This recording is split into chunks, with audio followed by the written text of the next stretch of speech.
Some places on this planet feel deeply, unnervingly different. You are about to journey to 30 locations where the line between our world and others may be dangerously thin. By the end, you will possess a new understanding of history's greatest architectural mysteries and the forces that might have built them. We will investigate why a massive stone circle in England is linked to time slips and what truly lies beneath a submerged city in Japan. What forgotten power do you think these ancient builders were truly trying to harness? The sheer scale of Stonehenge is enough to silence any visitor. How did a prehistoric society, without the wheel or metal tools, transport these colossal stones over hundreds of miles? The smaller blue stones came from mountains in Wales, a journey of over 150 miles. The larger sarsen stones, each weighing as much as 50 tons, were dragged from quarries over 20 miles away. The effort is almost unimaginable, a logistical puzzle that defies simple explanation. But the true mystery is not just how they built it, but why. The arrangement of the stones is not random. It is a sophisticated astronomical calendar, perfectly aligned with the movements of the sun and moon. On the summer solstice, the rising sun climbs directly over the heel stone and casts its first light into the heart of the circle. This precision suggests the builders possessed a deep, sacred knowledge of the cosmos. Yet many who stand within the circle report sensations that go far beyond celestial observation. Some speak of a palpable hum in the air, a low vibration that seems to emanate from the ancient stones themselves. Others recount brief, disorienting moments where time itself appears to stutter. They glimpse figures in archaic clothing out of the corner of an eye, or hear faint, echoing drums that vanish when they turn to look. These are the legendary time slips, experiences that challenge our linear perception of history. Could the immense energy focused through this stone framework have created a fragile point in reality, a gateway not just to the stars but to other times entirely? The purpose of Stonehenge may be far more profound than a simple monument. It might be a locked door, and we have simply forgotten how to turn the key. While Stonehenge stands open to the winds, another ancient structure guards its secrets within a vast geometric mountain of stone. The Great Pyramid of Giza is a monument of impossible perfection. Its base is almost a perfect square, leveled to within less than an inch across an area larger than 10 football fields. The sides are aligned with the 4 cardinal directions with an accuracy that rivals modern engineering. This precision is not merely architectural, it is cosmic. The pyramid's perimeter, when divided by its height, gives a value extremely close to 2 times pi, a fundamental mathematical constant. How could a civilization from 4,500 years ago possess such advanced knowledge? The mysteries only deepen when you step inside. Visitors and researchers alike have long reported bizarre malfunctions deep within the pyramid's passageways. Fully charged batteries drain in minutes. Cameras and voice recorders suddenly fail, their digital screens flickering to black. Some describe an oppressive weight in the air, a feeling of being watched by the very stones. The epicenter of these anomalies is often the king's chamber, a stark, granite-walled room at the pyramid's heart. This chamber is not a tomb in the traditional sense. No pharaoh's mummy was ever found here. Instead, theorists propose it served a far more extraordinary function. The unique construction of the chamber, with its massive granite beams, is said to act as a resonant cavity, amplifying specific energies or vibrations. Could the ancient Egyptians have understood how to manipulate the fabric of space itself? The so-called Stargate theory suggests the king's chamber was not a resting place for the dead, but a launching point for the soul. Rituals performed within its walls might have been designed to open a portal, a gateway to the stars, allowing consciousness to travel to other dimensions or celestial realms. This idea transforms the pyramid from a grand tomb into a monumental machine, a device built with a purpose we are only beginning to guess at. High in the Andes, the air grows thin and the clouds cling to peaks like ancient ghosts. Here, nestled between soaring mountains, lies the stone citadel of Machu Picchu. Its existence defies logic, a city built with such precision on a near-vertical ridge that it seems to float above the world. The genius of the Inca is locked in every stone. Massive blocks, some weighing many tons, are cut with such incredible accuracy that they fit together without a sliver of space for mortar. You cannot slide a piece of paper between them. This technique, known as ashlar masonry, makes the structures incredibly resilient to the constant earthquakes that shake the region. The walls do not just stand, they dance with the earth, settling and shifting without collapsing. But the purpose of this architectural marvel reaches far beyond physical engineering.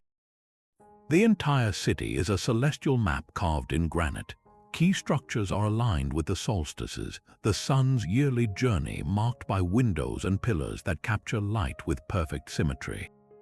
The Intihuatana stone, often called the hitching post of the sun, is the spiritual centerpiece. This intricately carved rock pillar is believed to have been an astronomical clock or calendar, its precise angles capturing the sun at the equinoxes.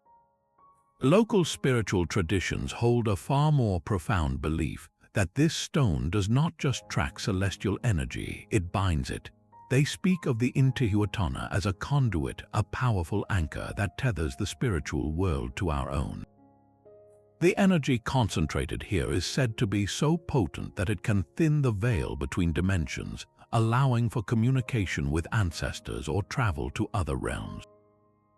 Could this entire mountaintop city, a place the Inca went to such impossible lengths to build and then mysteriously abandon, be one massive portal? Perhaps they were not just stargazers but dimensional travelers, using the power of the earth and the stars to open doors we have forgotten how to see. Far from the solid ground of mountains and stone circles, a different kind of mystery churns in the deep blue sea. The Bermuda Triangle, a vast stretch of ocean between Florida, Puerto Rico, and Bermuda, has become a legend of the modern world, a place where the normal rules of navigation seem to break down. Since the 19th century, reports have accumulated of ships and planes vanishing without a trace, often in calm weather and without sending a distress call. The most famous case is Flight 19, a squadron of 5 United States Navy bombers on a routine training mission in 1945. The flight leader was heard reporting that his compasses were spinning uncontrollably, that he could not be sure of any direction. All 5 planes and their 14 crewmen simply disappeared. A massive sea and air search was launched, and one of the rescue planes sent to find them also vanished, never to be seen again. These are not just stories of old wooden ships. Large modern vessels with steel hulls and advanced communication systems have also been lost, leaving behind no wreckage, no oil slick, no life rafts. It is as if the ocean itself simply opened up and swallowed them whole. Scientists have proposed logical explanations for decades. Some point to massive bubbles of methane gas that could theoretically erupt from the seafloor, reducing the water's density so suddenly that a ship would lose buoyancy and sink in moments. Others cite the region's unique and violent weather patterns, with rogue waves that can appear without warning and reach the height of a 10-story building. There is also the phenomenon of compass variation, where magnetic north and true north align in this area, potentially confusing navigators. Yet for all these rational theories, a more unsettling idea persists. Pilots who have flown through the triangle and returned often speak of a strange, glowing fog that envelops their aircraft. This electronic fog, as it is called, is said to cause instrument failures, spatial disorientation, and a feeling of timelessness. What if this fog is not a meteorological effect, but a symptom of something far stranger? The most intriguing theory suggests the Bermuda Triangle sits over a fragile point in our reality, a temporary dimensional rift. In this view, the vanished vessels did not sink, but were translated, slipping through a crack in space-time into another dimension or another era entirely. Their compasses did not break, they were measuring a different magnetic field. The electronic fog is not a cloud, but the visual static of the veil itself thinning. This would explain the utter lack of debris, the silence of the radios. They are not at the bottom of the ocean, they are simply elsewhere. The silent, watchful giants of Easter Island stand with their backs to the sea, their blank eyes fixed on an infinite inward horizon. Scattered across the remote Pacific island of Rapa Nui, nearly 1,000 of these moai statues were carved from compressed volcanic ash. The scale of their creation is a mystery that has baffled explorers for centuries. How did a society with no metal tools and no source of draft animals quarry, transport, and erect figures that average 13 feet tall and weigh 14 tons? Some of the largest, like the unfinished giant still lying in the quarry, stretch to a staggering 33 feet and weigh an estimated 82 tons. The most pervasive theory suggests the islanders used a rocking motion, walking the statues upright across the landscape in a painstaking, generation-spanning effort. Yet this practical explanation feels insufficient when you stand before their immense, weathered faces. The true power of the moai may not be in how they moved, but in why they were placed with such precise intention. Indigenous Rapa Nui tradition holds that these are not merely monuments, they are vessels. Each statue was a repository for mana, a profound spiritual energy that flowed from the ancestors. The moai were believed to be conduits, their presence channeling this sacred power to protect and nourish the living communities they faced. The largest and most important ahu, or ceremonial platform, is Ahu Tongariki, where 15 massive moai stand in a row. This is not a random arrangement, it is a focusing array, a deliberate alignment that some theorists suggest could concentrate telluric energy, the very life force of the earth itself. Could this accumulated mana have been used for something far more extraordinary than blessing the land? Local legends whisper of a time when ancient beings, the Maori, possessed the knowledge to move between worlds. They did not need ships or roads, they used gateways, points where the fabric of reality was thin and could be parted. The moai, with their deep connection to both the earth and the ancestral spirit world, are said to be the anchors for these dimensional passages. Their imposing forms do not just mark a sacred site, they stabilize it, holding a doorway open against the tides of time. Were these stoic giants built to be permanent sentinels, guarding portals that allowed their creators to walk between dimensions? If so, then the ultimate tragedy of Easter Island is not just the ecological collapse that followed, but the loss of a cosmic knowledge, leaving only stone giants to gaze upon a world that has forgotten how to see the doors they guard. The stoic giants of Easter Island face an empty horizon, but high above the Peruvian desert, a different kind of message is etched into the earth, one meant only for the sky. The Nazca lines are a sprawling gallery of geometric precision, a collection of hundreds of giant geoglyphs carved into the arid plains of southern Peru. From the ground, the landscape appears as little more than a series of shallow, whitish grooves, but from the air, the truth reveals itself in a breathtaking display. Straight lines run for miles, cutting across the desert with impossible accuracy. Triangles and trapezoids stretch over the land like colossal landing strips. Most astonishing are the figures, enormous drawings of a hummingbird, a spider, a monkey, and even a humanoid being often called the astronaut. These creations are so vast that their full form can only be comprehended from a vantage point high above the desert floor, a perspective the Nazca people themselves could never have physically achieved. This simple fact ignites the central mystery. Why would a civilization over 2,000 years ago invest such monumental effort into creating art they could never see? The most famous theory suggests they were not creating art for human eyes at all. The lines, with their long, flat runways and intricate animal symbols, have been proposed as landing strips and navigation beacons for ancient astronauts. In this view, the figures were not just pictures but coded messages or identification symbols for extraterrestrial visitors. The idea is compelling in its simplicity, yet it may overlook a more profound and terrestrial genius. Another, more esoteric theory posits that the lines are not a map of the sky, but a map of something hidden deep within the earth. The Nazca Plateau sits atop a vast network of underground aquifers, and many of the lines directly trace the paths of these subterranean water sources. The animal figures could represent constellations, but they might also symbolize powerful energy points or vortexes on the planet's surface. Could the entire Nazca Plain be a schematic for a planetary energy grid? Proponents of this idea believe the lines do not point upward to the stars but inward, marking the locations of natural interdimensional portals.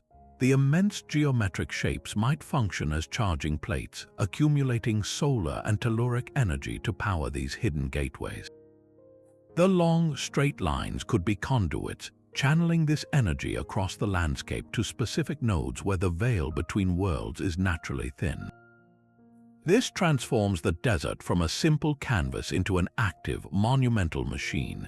The Nazca people may have been master geologists and energy workers, using their understanding of the Earth's hidden currents to build a portal network visible only to those who could fly, or to those whose consciousness could perceive the landscape from a higher dimension.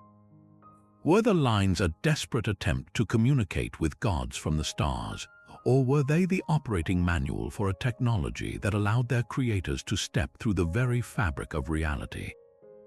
The desert holds its secret, a message written in stone and sand, waiting for us to learn how to read it. The silent desert lines are a mystery of immense scale, but a single stone gateway in the high Andes holds a more concentrated enigma.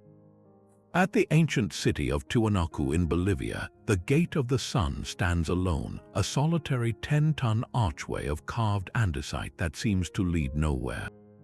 It is a portal without a wall, a doorframe erected under a vast, open sky. The sheer face of the gate is covered in intricate, deeply etched carvings, a complex codex in stone that has resisted definitive translation for centuries. At its center is a commanding figure, often identified as the staff god Viracocha, tears streaming from his eyes as he holds a staff in each hand. He is surrounded by 48 smaller, winged figures, 32 with human faces and 16 with condor heads, all appearing to run toward the central deity in symmetrical lines. Many archaeologists see this as a detailed cosmological map, an astronomical calendar marking solstices, equinoxes, and the cycles of Venus. The precision is undeniable, but local Aymara legends speak of a far more dynamic purpose. They say this was not a calendar to be read, but a control panel to be activated. According to oral tradition, the gate was used by the gods themselves, a physical doorway that allowed them to travel between the world of humans and other celestial realms. The legends insist the gate is not broken or dormant, but merely waiting. It is said that on a specific day, when the first light of the sun strikes the central figure at the exact correct angle during a celestial alignment, the portal will open once more. This idea transforms the gate from a monument into a machine. Could the intricate carvings be more than symbols? Might they be instructions, a schematic showing how to align dimensional frequencies? The isolated placement of the arch suggests it was never meant to be part of a mundane building. It was a focal point, a permanent anchor for an energy that flowed not from stone but from the stars. Perhaps the tears on Viracocha's face are not of sorrow, but of immense power, a visual representation of the energy required to part the veil. The Gate of the Sun stands as a permanent question, challenging us to wonder if some ancient structures were not built to commemorate a sacred event but to perform one. The silent, monolithic gate of Tiwanaku represents a constructed portal, but some doorways are carved not by human hands but by the earth itself. In the red rock desert of Sedona, Arizona, the landscape hums with a different kind of power. Here, the concept is not of a single stone archway, but of swirling centers of subtle energy known as vortexes. These are not meteorological whirlwinds, but powerful, unseen focal points where the Earth's energy is said to spiral upward from the ground or downward into it. Locals and spiritual seekers describe them as natural amplifiers for consciousness, places where the boundary between the physical and the spiritual worlds grows thin and permeable. There are 4 primary vortex sites, each with a distinct character. Bell Rock and Airport Mesa are considered masculine or electric vortexes, known for their energizing and uplifting effects. Cathedral Rock and Boynton Canyon are feminine or magnetic vortexes, promoting deep introspection and a feeling of peaceful receptivity. The experience of visiting these sites is deeply personal, yet the reports share uncanny similarities. People speak of a tangible vibration under their feet, a tingling sensation on their skin, or a sudden, profound emotional release. Time behaves strangely here. Watches stop, minutes feel like hours, and hours can slip away in what seems like a moment.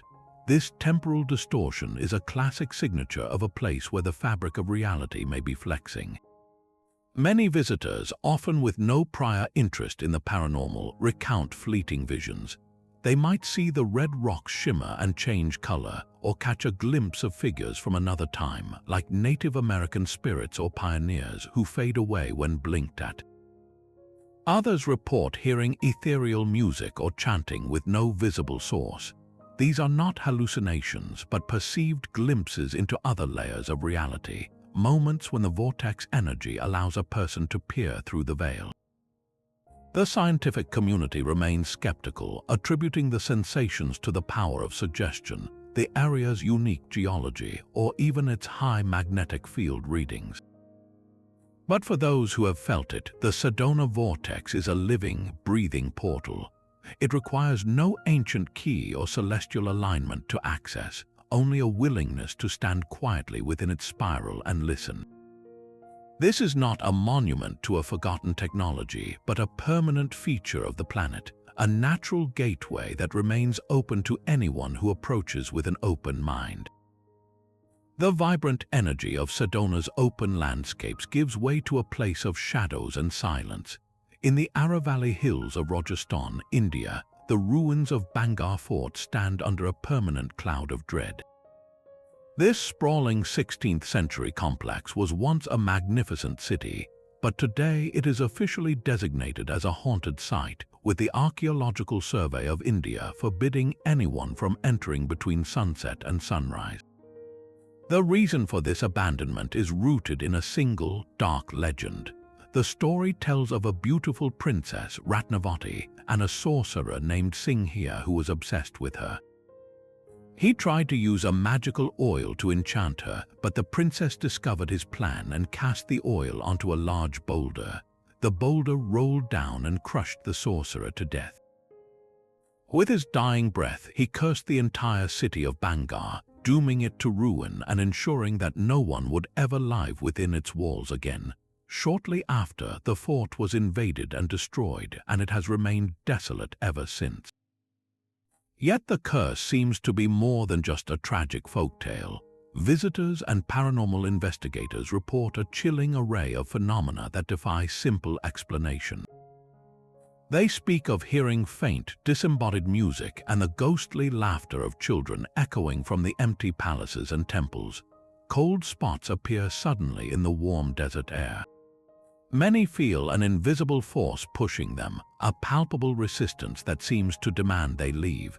Apparitions are frequently reported, including the shadowy figure of the sorcerer himself, said to still wander the ruins. These are not isolated incidents, but a consistent pattern of activity recorded for generations. Could the sorcerer's curse have done more than just destroy a city? Some theorists propose that his immense, concentrated negative energy did not just kill the inhabitants, but actually tore a permanent fissure in the fabric of reality at that location. The fort is not merely haunted by ghosts, it sits directly atop a thin place, a fragile point where the barrier between our world and a darker, more chaotic dimension has been worn dangerously thin. The sounds and shadows are not echoes of the past, but leaks from a parallel reality where the fort's destruction never ended. This would explain why the energy feels so actively hostile, so opposed to the living. The ruins of Bangar may be a warning, a place where a door was opened by dark magic and could never be fully closed. While the ruins of Bangar are steeped in a curse of dark magic, a different kind of magic, one of impossible physical force, was at work in the sweltering heat of Florida. The Coral Castle stands as a monument to one man's obsession and a mystery that defies every law of engineering. In the early 20th century, a 5-foot-tall, 100-pound Latvian immigrant named Edward Līdzkalnis single-handedly carved and moved over 1,100 tons of oolitic limestone. He did this in secret, working mostly at night, to build a sprawling complex of stone walls, furniture, and astronomical instruments, including a 9-ton gate that a child could push open with a single finger. The central, heartbreaking mystery is why he built it. After being jilted by his 16-year-old fiancée the day before their wedding, he dedicated his life to creating a stone sanctuary, perhaps hoping she would one day see it. But the how of its construction is the puzzle that has captivated scientists and theorists for decades. How did one slight man, with only a 4th-grade education, quarry, sculpt, and position blocks of stone heavier than those in the Great Pyramid? Līdzkalnis was famously secretive, offering only the cryptic explanation that he had rediscovered the building secrets of the ancient pyramids. He claimed to understand the laws of weight and leverage and the secrets of magnetism. Witnesses reported seeing him work, but they never saw him use any machinery more advanced than a series of chains, tripods, and homemade tools fashioned from old car parts. The blocks seemed to move almost by themselves, as if they were as light as foam. This has led to extraordinary theories. Some propose he had mastered anti-gravity, using some forgotten principle to negate the weight of the stone. Others suggest he used acoustic levitation, employing specific sound frequencies to make the massive blocks vibrate at a resonance that allowed them to be lifted and guided into place. The most compelling idea is that Līdzkalnis was not just a brilliant eccentric, but a man who had accidentally, or through intense focus, tapped into knowledge from another dimension. Perhaps his profound emotional charge, his lifelong heartbreak, acted as a key, unlocking an understanding of physics that exists just beyond our conventional perception. He did not need cranes or pulleys because he had learned to manipulate the very fabric of mass and gravity itself. The Coral Castle is not just a romantic folly, it is a permanent question carved in stone, asking us if the greatest forces in the universe are not mechanical but dimensional, waiting to be unlocked by a mind that knows how to listen. From a single man's heartbreak in Florida, we journey now to a structure so vast it can only be seen from space. In the empty expanse of the Mauritanian desert lies the Richat structure, a geological marvel nearly 30 miles wide. From above, it looks like a giant fossilized bullseye, a perfect series of concentric rings etched into the barren landscape. For decades, scientists believed this was the scar of a massive meteor impact, but geological surveys found no evidence of the shattered rock such an event would create. Instead, the formation is now understood to be a deeply eroded dome, a natural phenomenon, yet its sheer symmetry and scale feel anything but random. This has led to a radical and captivating theory that the Richat structure is not a natural wonder at all, but the final, sand-blasted ruins of the lost city of Atlantis. The description left by the philosopher Plato is startlingly specific.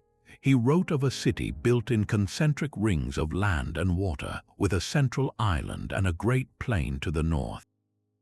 The Richat structure matches this description with an accuracy that is difficult to dismiss. The rings are there, the central island is there, and to the north lies a vast flat plain. If this was Atlantis, then its builders possessed a technology far beyond our understanding. The concentric rings, according to this theory, were not merely defensive moats or canals. They were part of a colossal energy grid, a celestial circuit board designed to harness the Earth's telluric currents and the power of the cosmos. Each ring could have acted as a resonator, amplifying a specific frequency and focusing it toward the center. At the heart of this formation, the energy would have been immense, potentially creating a stable vortex or portal. Imagine a pillar of light visible for miles as this ancient machine activated, opening a doorway to other stars or dimensions. This would explain why such a magnificent city vanished without a trace. It did not sink into the ocean. It was consumed by the desert after a cataclysm, perhaps one caused by the very power they sought to control, ruptured the local climate and buried their civilization in sand. The silence of the Richat structure today is profound. It holds the shape of a perfect machine, a dormant stargate waiting under the Saharan sun for a power source we have long forgotten. Beneath the clear, blue waters off Japan's westernmost island, the ocean floor holds a secret that challenges our entire understanding of ancient history. The Yonaguni Monument is a colossal underwater structure featuring massive, terraced platforms, sharp right angles, and what appear to be staircases climbing up its sheer faces. It looks like a sunken pyramid or a grand plaza, submerged under 100 feet of water. Since its discovery in the 1980s, a fierce debate has divided geologists and archaeologists. Are these formations simply a spectacular example of natural sandstone erosion, shaped by powerful ocean currents over millennia? Or are we looking at the carved, deliberate handiwork of a human civilization from a time when this area was above sea level over 10,000 years ago? The sheer scale and geometric precision are difficult to dismiss. One prominent feature, known as the turtle, is a flat platform with a clearly defined carved head and a shell-like shape that feels undeniably artificial. There are twin monoliths that look like giant gateways and straight, kilometer-long trenches that resemble roadways. If this is natural, it is a one-in-a-billion coincidence of geology. If it is man-made, it rewrites the timeline of human civilization, pointing to a sophisticated culture that existed before the last great ice age melted and flooded its world. This leads to a more profound question than who built it. Why did they build here in this specific, powerful location? The waters around Yonaguni are known for their strong, unpredictable currents and are a notorious hunting ground for hammerhead sharks. The area is also seismically hyperactive, sitting at the convergence of major tectonic plates. This is not a calm, sheltered bay ideal for a settlement. It is a place of immense, raw planetary power. Could the builders have chosen this site precisely for that energy? Theorists suggest the monument was not a city but a machine. The specific angles of the platforms and the unique mineral composition of the stone might have been designed to resonate with the Earth's vibrations and the Moon's gravitational pull. In this view, the entire structure functioned as a giant tuning fork, humming with a frequency that could stabilize or even open a rift in spacetime. The monument's submersion may not have been its end, but a transformation. Now anchored on the seafloor, constantly bathed in the energy of the ocean itself, it could have become a permanent, activated gateway. Divers report strange sensations near the structure, a feeling of vertigo and temporal dislocation, as if the massive stone blocks are not entirely fixed in our timeline. Perhaps this lost civilization did not just build with stone, but with the very fabric of reality, leaving behind a submerged portal, silent and waiting at the edge of the world. Deep beneath the quiet villages of Zhejiang province in China lies a secret world of staggering scale. The Longyu Caves are not a natural formation. They are a colossal, subterranean complex of at least 24 hand-carved grottos, each one an enormous cavern supported by massive, sculpted pillars. The sheer volume of rock removed to create this labyrinth is almost beyond comprehension, estimated to be nearly 1 million cubic meters. That is enough stone to build a pyramid. Yet no historical record, no scroll, no local legend even hints at who built them or why. the silence surrounding their origin is as profound as the darkness within the caves themselves. When you step inside, the first thing that strikes you is the precision. Every surface, from the towering walls to the high ceilings, is covered in a uniform, chiseled pattern of parallel lines. These are not rough pick marks. They are masterful, decorative carvings made with a consistency and skill that would be difficult to achieve even with modern machinery. The pillars are perfectly distributed to bear the immense weight of the mountain above, showing a sophisticated understanding of structural engineering. How could an ancient workforce have accomplished this without leaving a single tool, a single charcoal sketch, or a single written word about their titanic project? The most logical theories seem to falter under the weight of the mystery. Was it a secret imperial tomb? Not a single artifact or burial chamber has ever been found. Was it a massive mining operation? The specific type of sandstone has no known special value, and the intricate decorative carvings serve no purpose for simple resource extraction. Could it have been a hidden refuge for an entire population during a time of war? The caves lack any evidence of sustained human habitation like hearths, storage pits, or waste areas. The complete absence of a practical purpose points toward a function that was far more profound and perhaps far less tangible. Some researchers looking at the perfect acoustics within the chambers and the resonant quality of the stone have proposed a more esoteric idea. The entire complex, with its repeating patterns and symmetrical pillars, might have been designed as a giant resonator. The chiseled lines could be more than decoration. They could be waveguides, channels meant to direct specific sound frequencies or earth energies to a central point. When you stand in the center of one of these caverns and speak, your voice carries with an unnatural clarity and resonance. Could a certain chant or frequency, amplified by this immense stone instrument, have served to vibrate the very fabric of the space, opening a doorway to another plane of existence?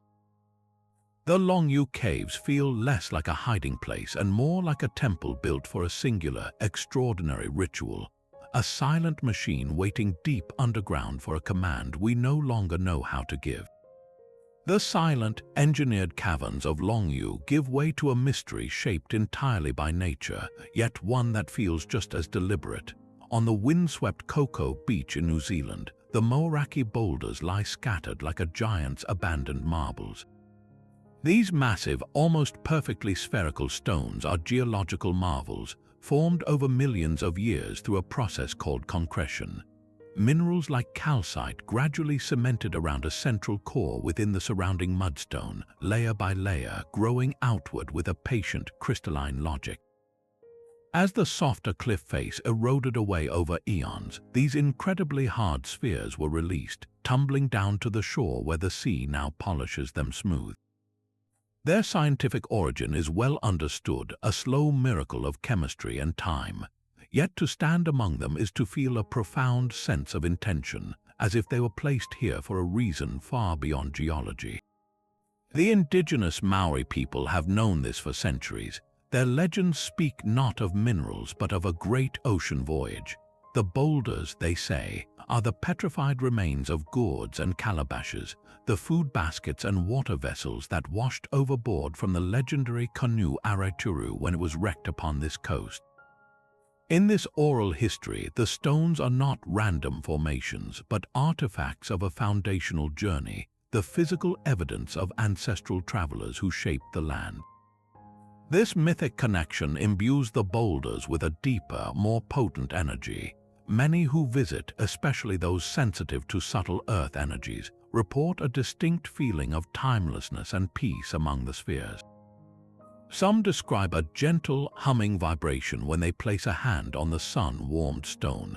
The arrangement of the boulders, seemingly random to a casual observer, is said by some to mirror celestial patterns, creating a natural energy grid on the beach. Could these ancient stones, born of the earth and sanctified by legend, function as more than just curiosities? Some theorists propose they are markers, anchoring points for spiritual gateways. The perfect geometry of a sphere is considered in many esoteric traditions to be the most stable shape for containing and focusing energy. The Moeraki boulders, with their deep connection to both the planet's core and the stories of human arrival, might act as natural conduits. They could be dormant portals, their spherical forms holding a latent potential to connect our world with the spiritual realm of the ancestors, or to other points along the same sacred coastline. They are not built but grown, waiting for the right key, the right song, or the right state of consciousness to activate their hidden function. While the Bermuda Triangle holds the world's attention, a far more ancient and equally treacherous zone exists in the Pacific Ocean. East of Japan, sailors have long whispered of the Devil's Sea, a region also known as the Dragon's Triangle. For centuries, Japanese mariners have recorded its dangers, speaking of sudden, inexplicable tsunamis, phantom islands that appear and vanish from charts, and vessels that sail into calm weather only to disappear forever. The legends are so potent that the Japanese government officially declared the area a danger zone after a research vessel, the Kyomaru 5, vanished with all hands in 1952 while investigating the triangle's mysteries. The parallels to its Atlantic counterpart are uncanny, a mirrored chaos on the other side of the world. Scientists point to tangible, terrifying forces at work here. The Dragon's Triangle is one of the most volcanically active spots on the planet, a place where the Pacific Plate grinds violently beneath the Philippine Sea Plate. This creates not just frequent, powerful undersea quakes, but also massive methane gas eruptions from the seafloor that can instantly rob the water of its buoyancy. Furthermore, the region is notorious for its wild magnetic anomalies, where compasses spin uselessly and navigation systems fail, leaving captains blind in a vast, empty ocean. Yet Japanese folklore offers a more profound explanation, one that science cannot measure. Ancient stories describe this as a place where the dragon god Ryujin rules his underwater palace. It was said that he would grow angry and summon great storms, dragging entire ships down into his realm. This was not merely a punishment but a form of travel. The Dragon's Triangle was considered a liminal space, a gateway to Ryujin's kingdom, a dimension that existed alongside our own but beneath the waves. The vanished ships were not destroyed according to the old tales, but translated, taken as offerings or as passengers to another world. This chilling idea connects the two triangles across the globe. What if these two zones are not random accidents of geology, but linked points on a planetary energy grid, ancient and unstable doorways that occasionally swing open, pulling whatever is nearby into the unknown?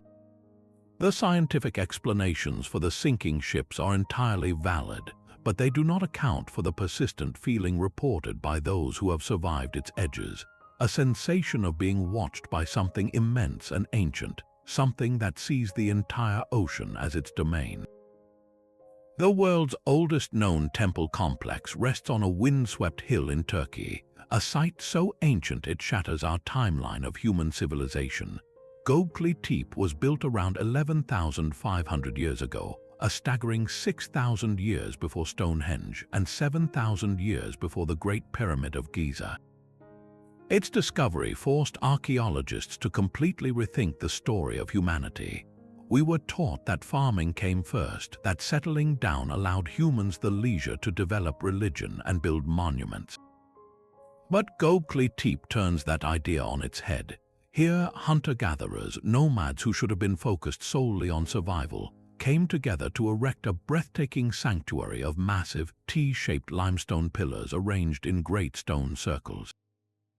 Each pillar weighs tons, and many are intricately carved with a menagerie of animals, from scorpions and foxes to lions and vultures. This was not a village. There is no evidence of permanent settlement, no houses or trash pits. It was a purely ceremonial site, a cathedral built at the dawn of time. The question of why it was built is only the first layer of the mystery.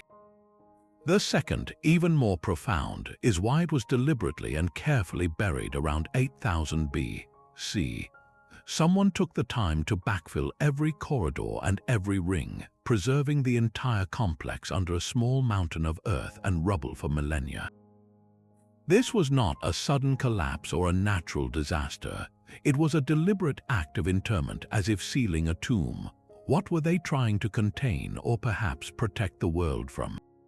The carvings themselves offer a cryptic clue. The animals are not just passive images, they are dynamic and strangely abstract. Some pillars feature bags, much like the purses seen in ancient Mesopotamian art, which some interpret as symbols of cosmic knowledge or dimensional gateways. Others show humanoid figures with no distinct faces, as if representing beings without a fixed form. The most compelling theory suggests these carvings are not simply religious symbols. They could be a schematic, an instruction manual for a lost technology. The precise arrangement of the pillars, the specific animals chosen, and the geometric patterns might represent a code for manipulating energies or accessing different states of reality. Could Gobekli Tepe have been a power plant for consciousness, a place where early humans, perhaps with a natural sensitivity we have since lost, learned to thin the veil between worlds? Its burial then becomes an act of profound responsibility. Perhaps the power they unlocked became too great to control, or the doorways they opened began to let in things that were never meant to walk in our world. They may have decided the gate was too dangerous to leave open, and so they sealed their own creation, hoping its secrets would be lost to time, leaving only the silent, buried stones to guard a forgotten threshold. A different kind of silence hangs over the Hoia Baciu forest in Romania. Here, the trees themselves seem to watch you, their twisted, gnarled forms growing in strange, unnatural spirals. This place has earned a dark nickname, the Bermuda Triangle of Transylvania, and for good reason. Locals have feared this woodland for generations, telling stories of those who wander in and never return.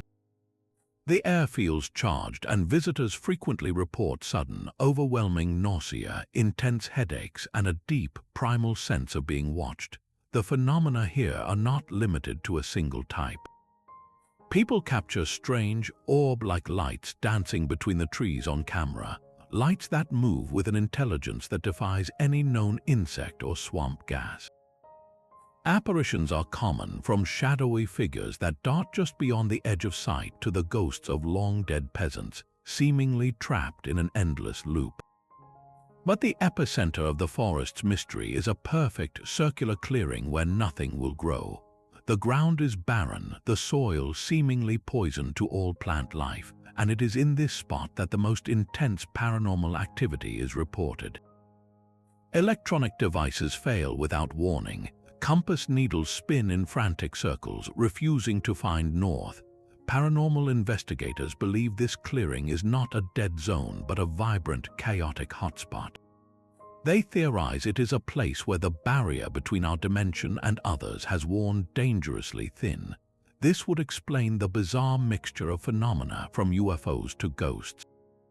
It is not that the forest is haunted by one thing, but that it is a torn patch in reality, a place where the rules of our world simply do not apply.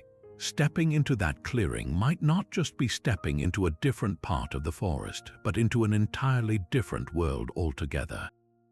High in the Andes, the fortress of Sacsayhuaman guards the old Incan capital of Cusco with walls that defy both time and reason. These are not simple barriers of stacked rock. They are colossal, zigzagging ramparts built from limestone blocks so enormous that their very presence seems to mock our understanding of ancient engineering. Some of these stones stand over 28 feet tall and weigh more than 300 tons, each one cut with a surreal, organic precision.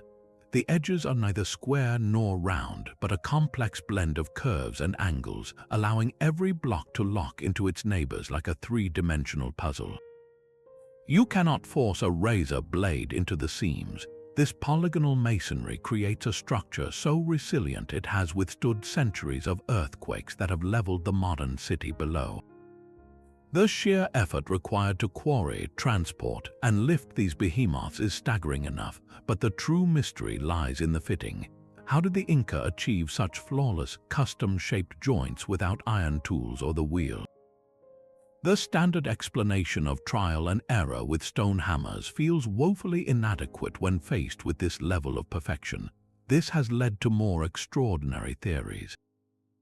Some researchers propose the Inca possessed a lost sonic technology, using specific, powerful sound frequencies to vibrate the stone at a molecular level, effectively softening the granite until it could be molded like clay into its perfect form. Others look to the legends themselves, which speak of a plant that could liquefy rock, allowing the builders to pour the stone into place. The most compelling idea suggests this was more than just advanced construction. The zigzag pattern of the walls is not merely a defensive design. It mirrors the sacred lightning bolt of the Incan god Ilapa, a symbol of immense celestial power. Could this entire fortress be a giant energy converter, its interlocking stones forming a stable circuit to channel the Earth's telluric currents? If so, the energy concentrated here would have been phenomenal, perhaps creating a localized warp in the fabric of space-time itself. The builders may have been doing far more than fortifying a city. They might have been stabilizing a portal, using the very bones of the mountain to anchor a gateway to other realms, a doorway built with such perfection that its silent stone logic has endured for 1,000 years. The silent, geometric perfection of Sacsayhuaman's walls gives way to a landscape of pure, flat emptiness. In the heart of Death Valley, the racetrack playa is a vast, dry lake bed, a 2.5-mile-long sheet of cracked, sun-baked mud. It is a place of profound silence and stillness, broken only by one of geology's most bizarre puzzles. Scattered across this barren plain are the sailing stones, rocks that seem to wander with a mind of their own, leaving long, meandering trails etched permanently in the clay behind them. For over a century, these tracks baffled scientists. How could rocks weighing hundreds of pounds travel in straight lines, sharp curves, and even complete circles, all without any sign of a person or animal pushing them? The stones appeared to be moving on their own, sliding across the playa like ghost ships on a phantom sea. The most logical explanation, confirmed only recently, involves a perfect and very rare cocktail of natural conditions. On the rare occasions when rain falls, it pools on the hard, flat surface. On cold winter nights, this shallow water freezes into thin, window-pane sheets of ice around the rocks. When the sun rises, the ice begins to melt and fracture. A light breeze, just strong enough to catch the edge of the floating ice sheets, then pushes these ice rafts, which slowly shove the rocks across the slippery mud. The trails are the record of this slow, graceful, and entirely natural dance. Yet this elegant scientific solution does not account for every strange report from this isolated basin. Visitors often speak of a deep, unsettling silence that feels heavier than mere absence of sound. Some report a strange warping of perspective, where judging distances becomes impossible and the horizon seems to shimmer and shift. A few have even claimed that the tracks themselves seem to change when viewed from different angles, as if the rocks moved not just across the ground, but through subtle folds in reality itself. This has led to a more speculative idea. What if the scientific explanation is correct but incomplete? Perhaps the unique geology of the playa, its absolute flatness and mineral composition, creates a natural energy field or a zone of dimensional instability. In this theory, the rocks are not just pushed by ice, but are also momentarily made weightless by a localized shift in gravity or a brief, microscopic thinning of the veil between worlds. Their journeys would then be the physical evidence of this flickering energy, a force so subtle that we can only see its effects on the one thing left behind, a trail in the mud. The racetrack playa challenges us to wonder if some of nature's most elegant mysteries might still be hiding a deeper, more profound secret just beneath the surface. Descending into Chan Bayori is like walking into a stone beehive built for giants. This is not a mere water reservoir, it is a colossal inverted pyramid carved 13 stories deep into the earth. Its sheer, symmetrical faces are a dizzying geometric maze, a cascade of 3,500 perfectly arranged steps that plunge downward into a cool, dark abyss. Built over 1,000 years ago in the arid landscapes of Rajasthan, its practical purpose was undeniable: to provide a reliable water source during the scorching dry seasons. Yet the sheer architectural audacity, the obsessive precision, suggests a function far grander than simple utility. Every line draws the eye downward, every step pulls you deeper, as if the entire structure is a funnel focused on the dark, reflective pool at its heart. The local legends that cling to its walls speak of a different kind of thirst. It is said that the stepwell was built in a single night by ghosts or jinn, creatures not of this world, a feat so impossible it hints at a power beyond human masons. The acoustics within the well are unnatural. A whisper uttered from one side of the vast square carries with perfect clarity to the opposite corner, as if the very stones are eager to carry secrets. A single handclap at the bottom echoes and multiplies, becoming a thunderous applause that seems to rise up from the earth itself. This perfect resonance has led theorists to propose a profound idea. Chand Bayori was not just a source of water, but a source of energy. The entire structure, with its countless repeating steps, could have acted as a giant amplifier. Ritual chants or specific frequencies generated within this stone resonator might have been magnified to an immense power, their vibrations focused on the water below. Since water is a renowned conductor of energy and a symbol of the subconscious in many traditions, this charged pool could have become more than just a reservoir. It might have transformed into a reflective surface for scrying, a window into other times, or even a liquid gateway, its calm surface stirring with visions of other realms when activated by the correct sonic key. The steps were not just for collecting water, but for descending into a different state of consciousness, drawing the visitor down into the earth, closer to the humming energy of the planet, and closer to the thin place where the veil between worlds was worn away by sound and shadow. Mount Shasta does not merely rise from the landscape, it dominates it, a solitary volcanic peak whose snow-capped summit seems to touch another world entirely. This mountain is steeped in a lore as deep and layered as its geological foundations, with stories that suggest it is far more than a simple mountain.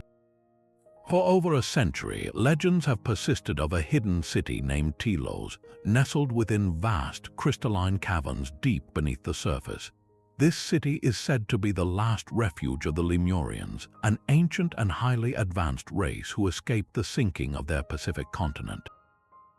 They are described as tall, graceful beings with profound psychic abilities, living in a society powered by crystals and possessing technology that borders on magic. These Lemurians are not just hiding, according to the tales. They occasionally interact with selected surface dwellers, appearing suddenly on lonely trails to offer cryptic warnings or wisdom before vanishing back into the trees. The mountain's connection to the unexplained extends far beyond these subterranean inhabitants. The skies above Shasta are a constant theater for UFO activity. Pilots, park rangers, and countless residents report seeing silent, glowing crafts that perform impossible maneuvers, diving toward the peak and disappearing into the solid rock as if entering a hidden hangar. These are not distant, ambiguous lights, but structured vehicles that seem to have a clear destination. Even more chilling are the persistent accounts of hikers who vanish for days, only to reappear on the same trail with no memory of the elapsed time. When regressed under hypnosis, some recount being led by strange, benevolent beings through tunnels of light into the mountain's heart, where they experienced a reality of impossible beauty and harmony. These stories of lost time and underground cities coalesce into a single, powerful theory. Mount Shasta is not just a home for lost civilizations or a stopover for alien visitors. It is a colossal interdimensional hub. The unique mineral composition of the volcanic rock, combined with the powerful telluric energies surging up from the Earth's core, is believed to create a natural vortex, a stable gateway that connects our world to countless others. The Lemurians may not have simply traveled here from a lost continent, but from an entirely different dimension, using the mountain as their anchor point. The UFOs are not entering a physical cave, but phasing through a vibrational portal. And those hikers who lose time, they are not just disoriented, they are briefly stepping through a doorway, their consciousness brushed by the edges of a reality that exists just alongside our own, a permanent, humming crossroads of worlds hidden in plain sight. A different kind of army stands frozen in the French countryside. The Karnak stones are a breathtaking collection of over 3,000 megaliths arranged in long, precise rows that stretch for miles across the fields of Brittany. It is the largest such alignment in the world, a sprawling geometric puzzle laid out over 5,000 years ago. Walking among these granite sentinels, you feel a rhythm in their placement, a silent, marching order that hints at a grand, unifying purpose. Mainstream archaeology suggests they were a complex lunar observatory, their lines calibrated to track the moon's subtle 18.6-year cycle with astonishing accuracy. This celestial function is undeniable, yet the local legends tell a more dramatic story. Folklore claims these are the petrified remains of a Roman legion, turned to stone by the wizard Merlin himself as they pursued the Cornish Saint Cornelius. The stones in this tale are not tools but trophies, a defeated army frozen for eternity. Yet this mythic explanation may hold a deeper truth than it first appears. What if the legend of petrification is a symbolic memory of a real event, a moment when living beings were translated into another state of existence? This leads to a modern and far more compelling theory about the stone's true nature. Some researchers propose that the Karnak alignments are not an observatory or a monument, but a massive energy conductor. The specific mineral composition of the local granite, combined with the precise geometric arrangement of the stones, could be designed to channel telluric currents, the Earth's own subtle electrical flows. In this view, the entire site functions like a circuit board etched into the landscape. The long, parallel rows act as waveguides, focusing this terrestrial energy toward specific nodal points, much like a lens focuses light. At these focal points, the energy is theorized to become so concentrated that it could temporarily warp the local spacetime field, creating a fragile, transient doorway. The sensation many visitors report, a dizzying disorientation and a low hum in the ears, could be the human body's subtle perception of this amplified energy field. The stones do not mark a burial ground or a settlement. They show no signs of habitation. Their purpose seems purely energetic, a colossal machine built to interact with forces we are only beginning to measure. Could the ancient builders have used this aligned array not just to watch the moon, but to open a portal under its light, stepping through a gateway stabilized by stone and starlight? The silent, marching rows of Karnak stand as a permanent question, a landscape-sized machine waiting for a power source we have yet to rediscover. Deep in the humid highlands of Colombia, a forest of stone figures keeps its eternal watch. The San Agustin Archaeological Park is home to over 500 monolithic statues, each one a unique carving pulled from the volcanic rock of the Andes. These are not the uniform giants of Easter Island, but a diverse pantheon of deities, warriors, and chimerical creatures. Many depict shamans in a state of transformation, their human forms merging with the fierce aspects of jaguars, eagles, and serpents. Their expressions are not serene, but intense and powerful, as if captured in a moment of communion with forces beyond our understanding. The sheer number of statues, scattered across a vast area of burial mounds and ceremonial terraces, points to a culture for whom the boundary between the human world and the spirit world was exceptionally thin. Archaeologists widely agree this was a major ceremonial center, a place of pilgrimage and powerful rituals for over 1,000 years, but the nature of those rituals is where the mystery truly lies. The most compelling theory suggests these statues were far more than religious symbols. They were functional components in a sacred landscape designed for interdimensional contact. The shamans of San Agustin, often depicted holding ritual cups or psychedelic snuff inhalers, were likely using plant medicines to alter their consciousness. Their goal was not mere hallucination, but to achieve a trance state that would allow their spirits to journey into other realms. The statues, with their hybrid animal forms, may represent the spiritual allies or totemic guardians these shamans would encounter on their voyages. They are not just carvings of gods, but portraits of the inhabitants of other dimensions. This leads to a more profound possibility. Perhaps the statues themselves are the anchors. Their specific placements along the ridges and near the sources of rivers could mark powerful telluric energy points, vortexes where the veil is naturally thin.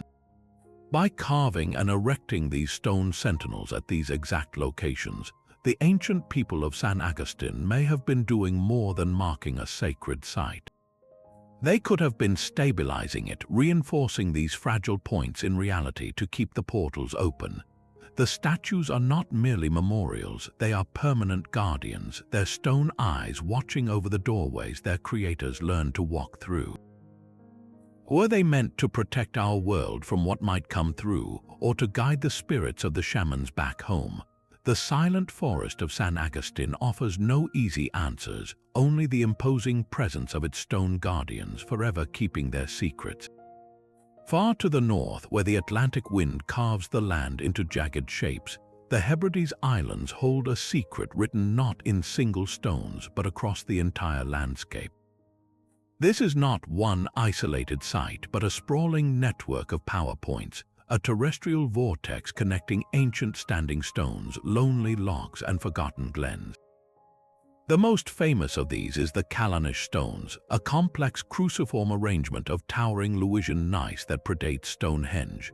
Unlike the famous English circle, Callanish feels less like a calendar and more like a conduit, its central monolith and radiating avenues of stone reaching out like arms to grip the land.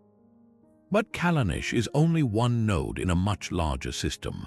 Ley line researchers and dowsers have long mapped powerful telluric energy lines, the Earth's own electrical currents, flowing between Callanish, the nearby Carloway Broch, and other remote sites across the Isles.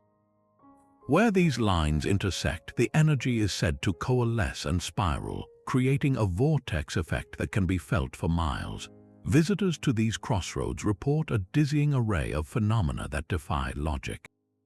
Time behaves erratically, with people losing hours in what feels like minutes, or witnessing the same cloud formation repeating in the sky. The very light can shift, casting the already stark landscape in an unearthly, hyper-real glow. But the most chilling reports are of the entities. Locals speak of the Sith or fairy folk not as tiny winged creatures, but as tall, imposing figures seen emerging from the mist near certain lochs or standing silently within the stone circles. Others recount encounters with the Bean Nigh, a washerwoman spirit believed to be an omen of death, seen kneeling by streams at the vortex's edge. These are not vague shadows, but vivid, tangible presences that interact with the living before vanishing into thin air. Could the entire Hebridean archipelago be a single, massive portal, its energy grid so potent that it thins the veil across dozens of locations? The ancient builders who erected the stones seemed to understand this. They did not build at random, but at the precise points where the Earth's power surged to the surface, anchoring their monuments to stabilize the flow. Perhaps they were not trying to keep something out, but to provide a stable doorway for travel and communication with the otherworldly inhabitants of this volatile zone. Stepping into the Hebrides vortex is not like visiting a single haunted castle. It is like walking into an entire region where the walls of the world are permanently translucent, and the rules of our reality have never fully applied. The stone guardians of San Agustin stand watch over a landscape of spirit, but an entire civilization once sought refuge deep within the earth itself. In the heart of Turkey's Cappadocia region, the Derinkuyu underground city descends into darkness, a labyrinthine metropolis carved not just for safety, but for survival on an unimaginable scale. This is not a simple cave network. It is an engineering marvel, an 18-story, deep complex capable of sheltering up to 20,000 people, complete with living quarters, stables, churches, and even wineries. Massive circular stone doors, each weighing half a ton, could be rolled across passageways to seal entire sections from the inside, protecting against any threat that might follow them down. Sophisticated ventilation shafts, 52 of them in total, plunged over 200 feet to the city's lowest levels, providing a constant supply of fresh air from the surface while cleverly disguising the presence of a vast population below. Every feature speaks of a people who expected to be sealed away for months, even years. The conventional explanation is that this was a refuge from invading armies or religious persecution, a place to wait out the storms of history raging on the surface. But the sheer scale and defensive ingenuity provoke a more unsettling question. What kind of threat would require such an extreme, permanent solution? An army you can fight or outlast, a plague eventually runs its course, but what if the danger was not something you could defeat, only hide from? What if the threat came not from across the mountains, but from a fissure in reality itself? The carefully sealed doors and deep, hidden ventilation shafts take on a new meaning if the danger was not human but dimensional. Could Tiwanaku have been a fortress designed to protect its inhabitants from entities that emerged from a local thin place, a temporary rift that leaked something terrifying into our world? The city's deepest, most secure chambers might not have been for storing grain, but for containing a gateway or for hiding from whatever had already come through it. This was not a temporary shelter, but a permanent stronghold, a civilization that chose to live in the dark, safe in the womb of the earth, because the world above had become permanently and unnervingly occupied. Before the secret of the ice and wind was uncovered, the racetrack playa was a place of pure, unsettling magic. For decades, the trails left by the sailing stones were the central mystery, and some paths defied any logical reconstruction. While many rocks slid in gentle arcs, others left records of truly bizarre behavior. One famous stone, later named Karen, traveled over 1,500 feet in a single, uninterrupted journey. Her path was not a simple line. It included a long, straight section, a sharp 90-degree turn, and then continued on with unwavering purpose as if guided by an invisible, intelligent hand. Another set of stones, known as the doublets, moved in perfect, synchronized parallel for hundreds of feet before one suddenly pivoted and carved a complete, tight circle around its partner, all without any disturbance in the mud to show what force could orchestrate such a delicate maneuver. These were not the meandering paths of random, wind-blown objects. They looked deliberate, almost choreographed. In the absence of a scientific explanation, the theories that emerged were as wild and untamed as the playa itself. Geologists first proposed that thick sheets of ice were grabbing the rocks, but early investigations found no ice thick enough, and the wind in the basin was often too gentle to move such immense weights. This void of understanding gave rise to more speculative ideas. Some researchers pointed to the area's strange magnetic fields.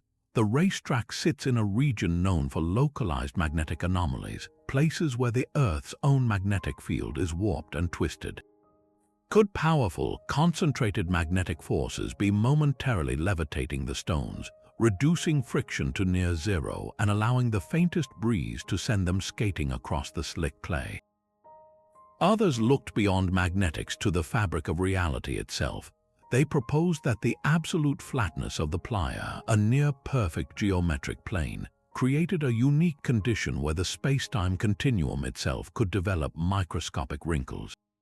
In this theory, the sailing stones were not just sliding on mud, but briefly dipping in and out of these tiny gravitational distortions. A stone might encounter a localized warp, a miniature portal only inches wide that would effectively cancel its mass for a few seconds. It would glide effortlessly, its trail recording the path of this invisible ripple in reality as it moved through our world. The most profound tracks, the sharp turns and perfect circles, could be the signature of a stone interacting with the edge of one of these fleeting space-time bubbles. The scientific explanation of ice rafts is elegant and largely correct, but it does not entirely dispel the sense of something more at work in that vast, silent basin, a feeling that some of those trails were drawn by a finger from another dimension. The silent moai are far more than memorials to the dead. Their true purpose is unlocked by understanding mana, the sacred life force that flows through all things. For the Rapa Nui, this energy was not a vague concept but a tangible power that could be accumulated, stored, and directed. The statues were not just recipients of this energy, they were its master conduits. Oral histories describe intricate ceremonies where tribal elders, or iwi atua, would perform specific chants and dances before a newly erected moai. These rituals were not simple dedications, they were activation sequences believed to call upon the ancestral spirit, or Akuaku, to inhabit the stone vessel and infuse it with its potent mana. The moai's blank, staring eyes were not a sign of emptiness but of intense focus, their gaze directing this accumulated spiritual power inward across the community, blessing the land and its people. But this energy may have had a far more profound application than just terrestrial blessings. The ultimate spiritual destination for the Polynesian people was Hawaii, the legendary homeland of the ancestors, a realm that exists not on a map but in another dimension of reality. The most esoteric traditions suggest that the greatest elders, those overflowing with mana, knew how to use the statues as anchors. They could channel this concentrated spiritual force not across the island, but through the veil itself, opening a pathway for their own consciousness, or even their entire spirit, to journey to Hawaii. The moai acted as a spiritual amplifier and a dimensional stabilizer, its massive form grounding the volatile energy required to tear a hole in the fabric of the world. This transforms the entire landscape of Easter Island from a cemetery into a network of spiritual launch pads. Each Ahu platform, with its row of mana-filled giants, was a potential gateway, a place where the living could communicate with the dead and the truly enlightened could cross over entirely. The island's tragic collapse, then, was not just an ecological disaster but a spiritual cataclysm. It was the moment the rituals were forgotten, the mana faded, and the last door to Hawaii swung shut, leaving the great stone sentinels to guard a connection their descendants could no longer activate. The hummingbird's wings are not just a beautiful image, they are a perfect spiral, a geometric key. The spider is not simply a drawing of an insect, but a representation of a specific constellation, its leg-length ratios matching mathematical constants found in nature. These are not random artworks, they are schematics. The most compelling theory suggests these geoglyphs were designed as aerial activation codes, their precise shapes emitting a specific vibrational frequency that could only be perceived or activated from a vantage point high above the desert floor. Imagine the Nazca priests on the ground performing a ritual at the center of one of these massive figures. They would be standing within a living circuit, a giant antenna carved into the earth. Their chants, their movements, even their focused intention would be the initial spark, but the true power, the final activation, required a catalyst from above. This is where the theory becomes truly profound. What if the act of observation from the air was the final component? In quantum physics, the observer effect suggests that the act of measuring a phenomenon can change it. Could the Nazca have intuitively understood a principle like this, that a conscious mind viewing the complete, perfect form of the geoglyph from the correct perspective would complete a circuit? The energy of their ritual below, combined with the focused observation from above, would create a resonant feedback loop. The hummingbird's spiral would begin to spin with unseen energy. The spider's constellation-linked form would hum at a celestial frequency. This synchronized energy could then pulse through the long, straight lines that connect the figures, feeding into the larger geometric grid that covers the plain.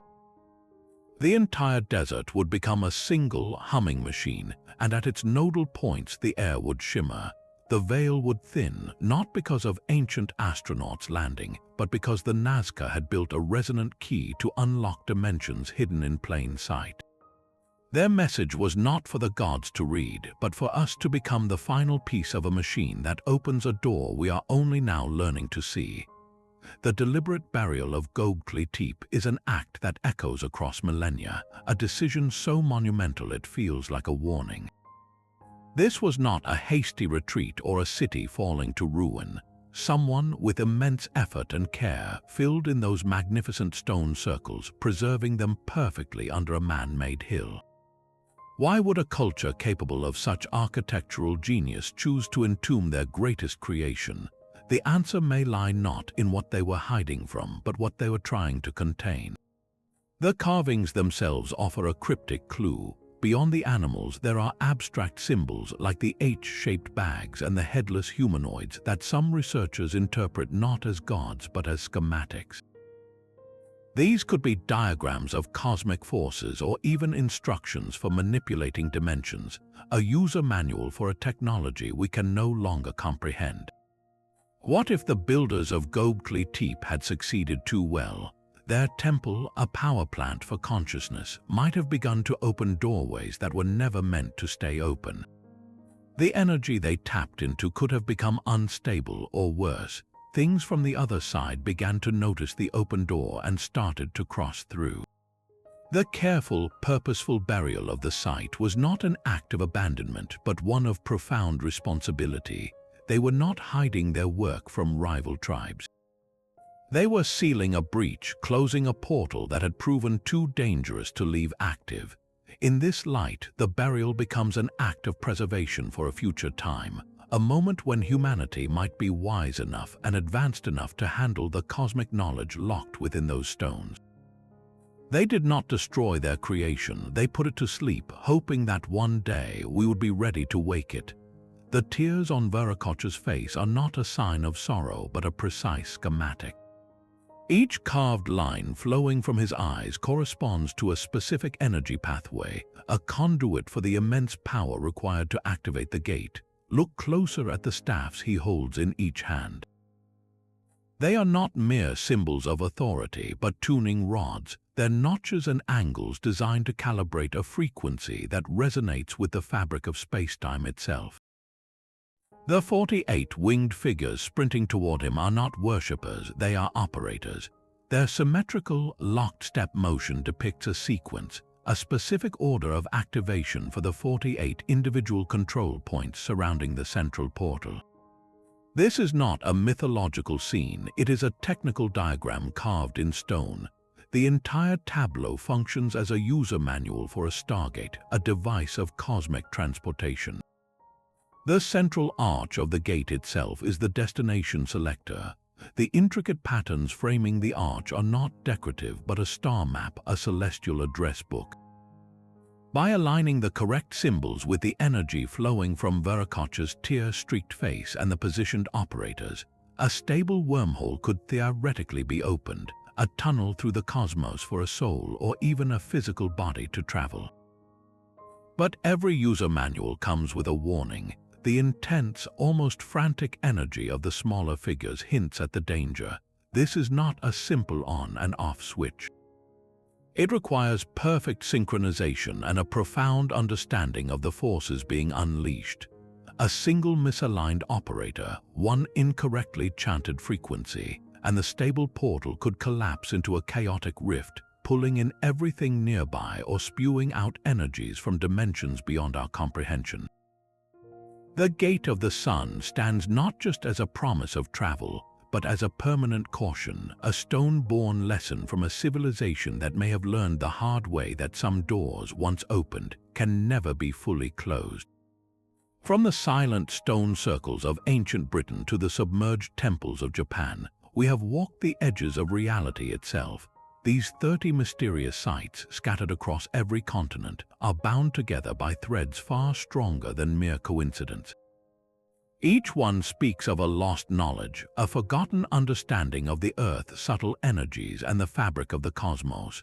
The same sensations echo from one location to the next, the same disorienting time slips, the same equipment failures, the same persistent legends of doorways to other worlds.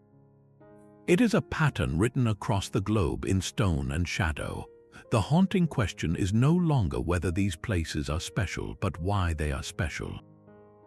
Were our ancestors simply building monuments to their gods and their dead, or were they constructing something far more functional? The evidence points to a profound possibility that these sites were not built for ceremony alone, but for activation. They were machines designed with a precision that still baffles us to harness forces we are only beginning to measure. The Great Pyramid, Gobekli Tepe, the Nazca Lines, they all feel less like ruins and more like dormant technology.